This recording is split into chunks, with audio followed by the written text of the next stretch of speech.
आदाब नमस्कार, मैं रिदा खानम। आप देख रहे हैं सियासत टीवी पर साउथ इंडिया एक्सप्रेस। एक नजर डालते हैं आज के मुख्य समाचार पर। सरकारी संस्थानों में मुसलमानों को प्रतिनिधित्व देने का आश्वासन देते हुए मुख्यमंत्री के चंद्रशेखर राव ने अखिल भारतीय मजलिस-ए-इत्तेहादुल मुस्लिमीन के नेता अकबरुद्दीन ओवैसी को सरकारी संस्थानों में प्रतिनिधित्व के मुद्दे को हल करने के लिए मंत्री केटीआर और हरीश राव के साथ बैठक करने की सलाह दी है।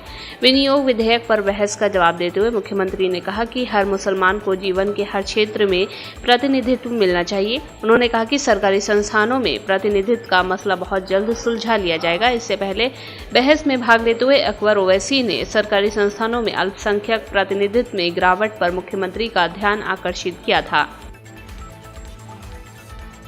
राज्य के चिकित्सा एवं स्वास्थ्य मंत्री टी हरीश राव ने कहा कि मुख्यमंत्री के चंद्रशेखर राव ने राज्य की सभी बस्तियों में लोगों को गुणवत्तापूर्ण स्वास्थ्य सेवाएं प्रदान करने के लिए राज्य में बस्ती अस्पताल शुरू किए हैं।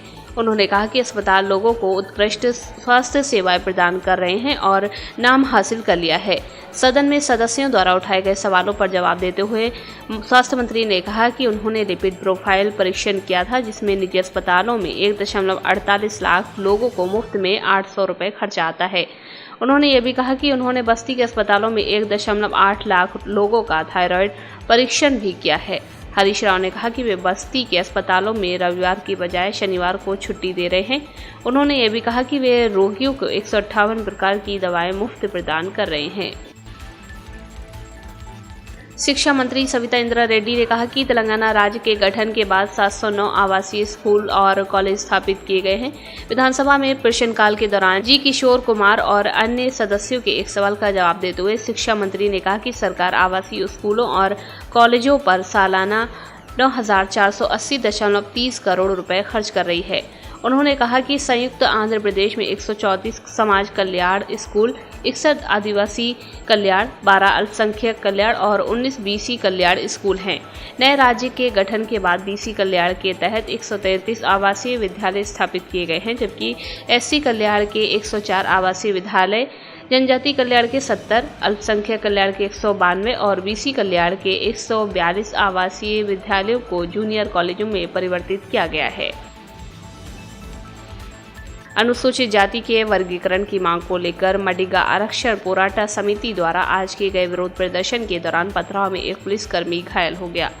अनुसूचित जातियों के वर्गीकरण के लिए संसद में विधेयक पेश करने की मांग को लेकर संगठन द्वारा बुलाए गए सड़क जाम के लिए एमआरपीएस कार्यकर्ता विजयवाड़ा हैदराबाद राजमार्ग पर एकत्रित हुए थे। झंडे लेकर नारेबाजी करते हुए दर्जनों प्रदर्शनकारियों ने थोटाचरला में राजमार्ग जाम कर दिया था। प्रदर्शनकारियों को हटाने के लिए पुलिस हरकत में आई। इसको लेकर दोनों पक्षों में मारपीट हो गई। तेलंगाना में कोविड-19 के 3 नए मामले सामने आए, जिससे अब तक संक्रमित हुए मरीजों की संख्या बढ़कर 8,41,549 हो गई है। स्वास्थ्य विभाग के एक बुलेटिन के मुताबिक पिछले 24 घंटे में 3 मरीजों ने संक्रमण को मात दी है। राज्य में अब तक कुल 8,37,415 मरीज ठीक हो चुके हैं। राज्य में मरीजों के ठीक होने की दर 99.51% दर्ज की गई है। बुलेटिन में कहा गया है कि पिछले एक दिन में किसी मरीज की मौत न होने से मरने वालों की संख्या 4,111 पर स्थिर बनी हुई है। राज्य में कोविड-19 का इलाज करा रहे मरीजों की संख्या 23 है। कर्नाटक में भाजपा के हिंदुत्व को काउंटर करने के लिए अब कुमारस्वामी पेशवा ब्राह्मणों के पीछे पड़ गए हैं। जनता दल के नेता ने इस सप्ताह की शुरुआत में कहा था कि अगर 2023 के चुनाव में बीजेपी वापस सत्ता में लौटती है तो आरएसएस अगले मुख्यमंत्री के रूप में केंद्रीय मंत्री प्रहलाद जोशी के नाम को अंतिम रूप दे रहा है।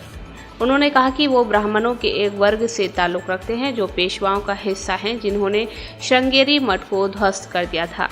ये वो तबका है जिसने महात्मा गांधी की हत्या की थी। वो कर्नाटक के पुराने हिस्सों के ब्राह्मणों की तरह नहीं हैं। उन्हें देशस्थ ब्राह्मण कहा जाता है। वो उस समूह के हैं। कुमारस्वामी ने अपने बयान में कहा कि हमारे पक्ष के ब्राह्मण कहते हैं सर्वे जनो सुखिनो भवन्तु। कुमारस्वामी ने अपने इस बयान से कर्नाटक की राजनीति में नया भूचाल ला दिया है। प्रधानमंत्री नरेंद्र मोदी और गुजरात दंगों पर बनी बीबीसी की डॉक्यूमेंट्री को लेकर अब भी विवाद जारी है। आज तमिलनाडु के मदुरई में बीबीसी की विवादित डॉक्यूमेंट्री की स्क्रीनिंग को रोकने के लिए भाजपा जिला प्रमुख समेत 7 पार्टी कार्यकर्ताओं को पुलिस ने हिरासत में ले लिया है। सूत्रों के मुताबिक कम्युनिस्ट पार्टी के कैडर ने एक खुली जगह में डॉक्यूमेंट्री दिखाने की कोशिश की थी। उस दौरान शशि कुमार के नेतृत्व में भाजपा कैडर ने उन्हें रोक दिया, जिससे हंगामा हो गया। इस पूरे प्रकरण के कारण भाजपा मीडिया सेल के प्रमुख कालिदास ने अपनी रिहाई की मांग को लेकर थाने के सामने विरोध प्रदर्शन किया। पीएम मोदी और गुजरात दंगों पर बीबीसी की विवादास्पद 2 भाग वाली डॉक्यू सीरीज 17 जनवरी को पहली बार प्रसारित होने के बाद से ही शहर में चर्चा का विषय बन रही है। केंद्रीय सड़क और परिवहन मंत्री नितिन गडकरी दावा करते हैं कि देश में बहुत ही उम्दा क्वालिटी के रोड बनाए जा रहे हैं। उनके दावों पर तमिलनाडु के सीएम एम.के. स्टालिन ने सवाल खड़े कर दिए हैं। स्टालिन ने तमिलनाडु के राष्ट्रीय राजमार्ग का जिक्र करते हुए केंद्रीय मंत्री नितिन गडकरी को एक पत्र लिखकर बताया कि सड़क इतनी खराब है कि उन्हें रोड के बजाय ट्रेन से यात्रा करनी पड़ी।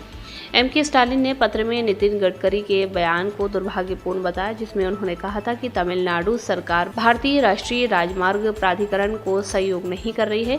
शनिवार को लिखे पत्र में चेन्नई से रानीपेट तक की सड़क में सुधार के लिए सांसद दयानिधि मारन के अनुरोध का भी जिक्र किया।